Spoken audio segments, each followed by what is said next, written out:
അങ്ങനെ ആദ്യമായിട്ട് ഓണച്ചന്തയിൽ ചട്ടിയും കലവും കൊണ്ട് പോയൊരു വീഡിയോ ആണ് ഇത്. ഒരുപാട് സ്ഥലത്ത് ഇങ്ങനെ കലമൊക്കെ വിൽക്കാൻ പോയിട്ടുണ്ടെങ്കിലും ആദ്യമായിട്ടാണ് ഇങ്ങനെ ഒരു ഓണച്ചന്തയിലൊക്കെ ഇരിക്കുന്നത്. സാധാരണ അമ്മയാണ് ഇതിനൊക്കെ പോവാറുള്ളത്. അമ്മ ഇല്ലാത്തതുകൊണ്ട് ഞാൻ ഇരുന്നേ ഉള്ളൂ.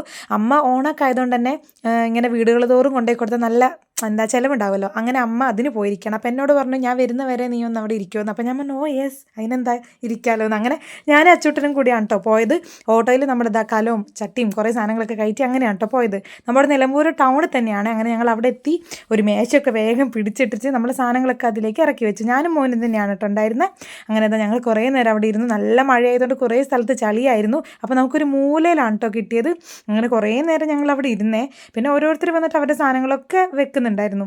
അങ്ങനെ മോൻ ഇരുന്ന് മടുത്തിട്ട് വലിയച്ഛൻ അവനെ വിളിച്ചുകൊണ്ട് വിട്ടോ വീട്ടിലേക്ക്. ഞാൻ ഇരുന്നോളാന്ന് പറഞ്ഞാൽ മോൻ വീട്ടിൽ പോയി. പിന്നെ അവരുടെ ബാനർ ഇന്ന് ഇനാഗുറേഷൻ ആയിരുന്നു കേട്ടോ അന്ന്. അപ്പോൾ നമ്മുടെ മുനിസിപ്പൽ ചെയർപേഴ്സൺ ആയിരുന്നു വന്നിരുന്ന ഇനാഗ്രേഷന്. അപ്പോൾ അവർ വന്നിട്ട് ഇനാഗ്രേഷനൊക്കെ കഴിഞ്ഞപ്പോഴത്തേക്കും ബിരിയാണി ഉണ്ടാക്കിയിട്ട് താത്തമാർ വന്നിട്ട് എൻ്റെ അമ്മേ ബിരിയാണി ചെമ്പ് പൊട്ടിച്ചപ്പോൾ എൻ്റെ അമ്മ നല്ല മണമായിരുന്നേ. അങ്ങനെ അവർ വന്നിട്ട് പായസമൊക്കെ കുടിച്ചിട്ടാണ് ഇനാഗ്രേഷൻ ചെയ്തത്. നമ്മുടെ കയ്യിൽ നിന്ന് 2 ചട്ടി എടുത്തിട്ടുണ്ടായിരുന്നു. 250 രൂപയുടെ 2 കലം എടുത്തിട്ടുണ്ടായിരുന്നു കേട്ടോ.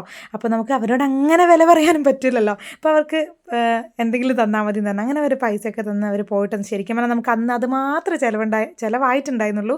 വേറൊന്നും നമ്മൾ ചിലവായിട്ടുണ്ടായിരുന്നില്ല. വെറുതെ അങ്ങനെ ഇരുന്ന് മടുത്തു എന്ന് മാത്രം. അങ്ങനെ കുറേ നേരം ഇരുന്ന് എനിക്ക് മടുത്തിട്ട് വയ്യ, വിശക്കുന്നുണ്ടായിരുന്നു, നല്ല വിശപ്പുണ്ടായിരുന്നു. ഞാനാണെങ്കിൽ ചോറും കൊണ്ടുവന്നിട്ടില്ലായിരുന്നു. അങ്ങനെ വിശന്ന് മടുത്തിട്ട് അവിടെ ചായയും കടി ഉണ്ടാക്കുന്നൊരു ചേച്ചി ഉണ്ടായിരുന്നു. അവരുടെ കയ്യിൽ നിന്ന് ഞാനൊരു പഴംപൊരിയും, ചായ വാങ്ങിയില്ല, എൻ്റെ കയ്യിൽ വെള്ളം ഉണ്ടായിരുന്നു, ഒരു കുപ്പി വെള്ളം എടുത്തിട്ടുണ്ടായിരുന്നു. അപ്പോൾ പഴംപൊരിയും വെള്ളം കൂടി കുടിച്ച് അങ്ങനെ ഇരുന്നു. പിന്നെ അമ്മേനെയാണെങ്കിൽ കാണുന്നുമില്ല. സമയം 2 മണിയായിട്ടുണ്ടായിരുന്നു കേട്ടോ. അങ്ങനെ കുറച്ച് നേരം കഴിഞ്ഞപ്പോൾ അമ്മ വന്നിട്ടുണ്ടായിരുന്നു. ഒരു 2 മണിയൊക്കെ ആയപ്പോഴത്തേക്കും അവരുടെ അടുത്ത് പായസം കുടിക്കണമെന്ന് വിചാരിച്ചു. പക്ഷെ നടന്നില്ല, മറന്നുപോയി. 3 ദിവസത്തെ പരിപാടിയാണല്ലോ, നമുക്ക് ഇനി സമയമുണ്ട്. അങ്ങനെ അമ്മ വന്നിട്ട് ഞാനൊരു ബിരിയാണിയും പാഴ്സൽ വാങ്ങി. അമ്മേൻ്റെ കയ്യിലുള്ള കൊട്ട എൻ്റെ കയ്യിൽ തന്നു കേട്ടോ. അമ്മ ഇനി 6 മണി വരെ ഉണ്ട് അവിടെ പരിപാടി. അപ്പോൾ 6 മണി കഴിഞ്ഞിട്ട് അമ്മ വരുള്ളൂ. അപ്പോൾ കൊട്ട ഞാൻ വീട്ടിലേക്ക് കൊണ്ടുപോയിട്ട് അമ്മ എൻ്റെ അടുത്ത് ആണെങ്കിൽ പൈസ ഉണ്ടായിരുന്നില്ല. അമ്മയാണെങ്കിൽ 50 രൂപ വണ്ടി പൈസയും തന്നു. അങ്ങനെ ഓട്ടോയിൽ കയറിയതാ നമ്മൾ വീട്ടിലേക്ക് പോയിട്ടോ. അങ്ങനെ വേഗം വീടെത്തിയതിന് ശേഷം വിശന്ന് കണ്ണ് കാണാൻ പാടില്ലായിരുന്നു. അപ്പോഴത്തേക്കും കൊണ്ടുവന്ന ബിരിയാണി വേഗം കഴിച്ചു. പകുതി ആരവിനും കൊടുത്തു, അച്ചോട്ടനും കൊടുത്തു, പകുതി ഞാനും തിന്നു കേട്ടോ.